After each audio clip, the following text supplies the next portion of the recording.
Tubies, welcome back to my channel.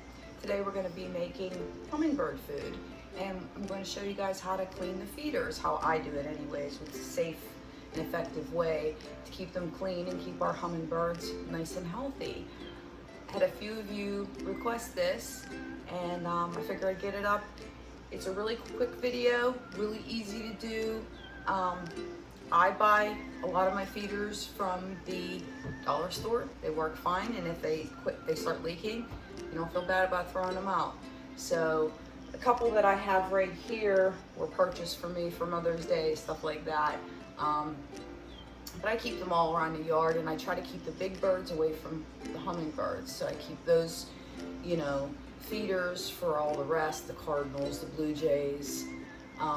I keep them away from the hummingbird feeders because the hummingbirds seem to get intimidated by the big birds. So I keep them on one side of the yard, and then the other birds near more of the pond. Let's get started. This is, I soak them. And I let them soak for about a half an hour. And it's just 1 cup of vinegar in water. And I just fill the sink up like halfway, and I have a double bowl sink, so. As you see, there's a dead bee in there. A lot of stuff gets in there. See how the water's cloudy? It just gets crummy, and you don't want them drinking out of that. Okay, so I take them and I just kind of rinse them out a little bit in the vinegar water. It won't leave any residue. I just make sure I rinse them real good. And I have special stuff that I clean the bottle with. So, to get down in there. And I clean these. Once a week I do this. Sometimes more depending on how much they're eating. So I just did this like 3 days ago, but they emptied the feeders really quick. And I'm in Pennsylvania, if you're wondering. So I take a paper towel and I get around the lips of everything just to make sure to get all that muck out of there.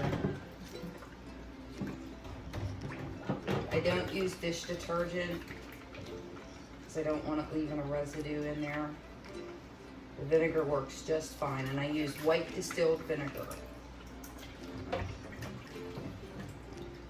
And it's just better that way.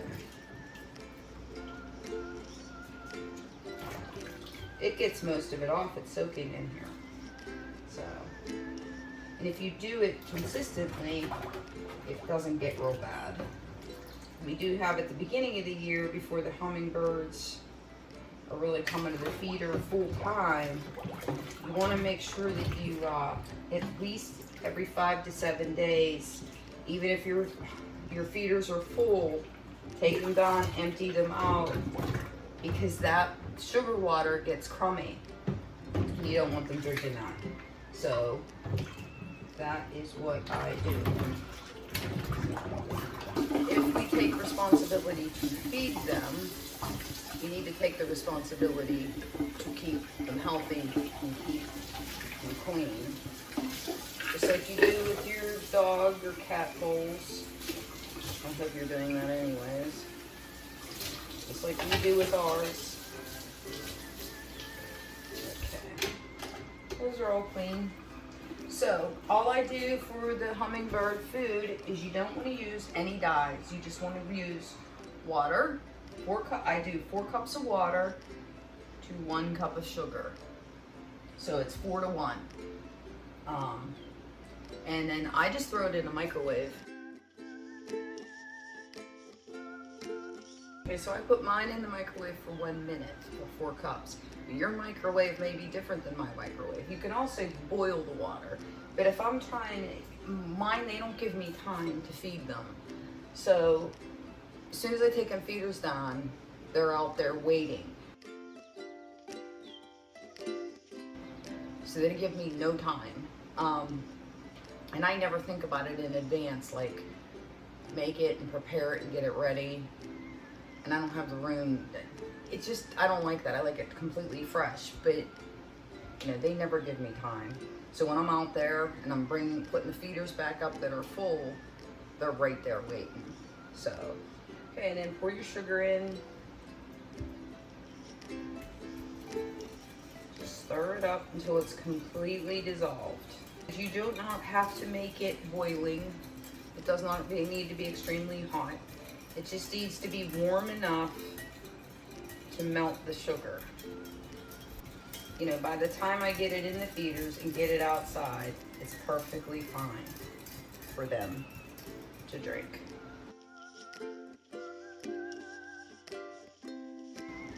And there is your hummingbird food. You do not need to color it.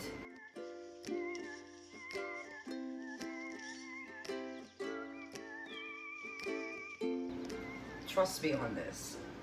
They don't care. It's just make sure you have a feeder that has red on it. They know when they see the feeders. They're very smart, smarter than what people think they are. A lot of people say you have to have the yellow. Mine doesn't have the yellow, and they come straight to that. So yeah, they're smart little birds. So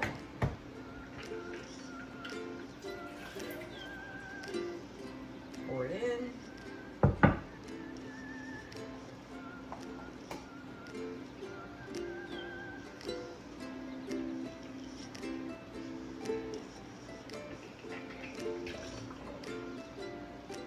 That one's ready.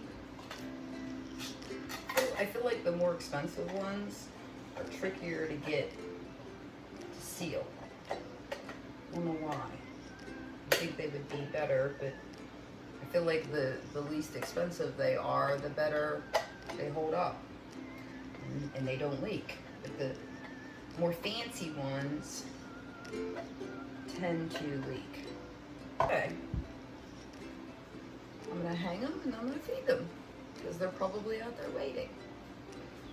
Thanks for watching, and if you're not subscribed, please consider subscribing because I do lots of updates on different stuff, whether it's gardening, ponding, crafts. I'm really into Halloween stuff, lots of skull stuff. Lots more coming up soon. Be sure to give me a thumbs up if you liked the video. I hope you all have a wonderful day. Thanks.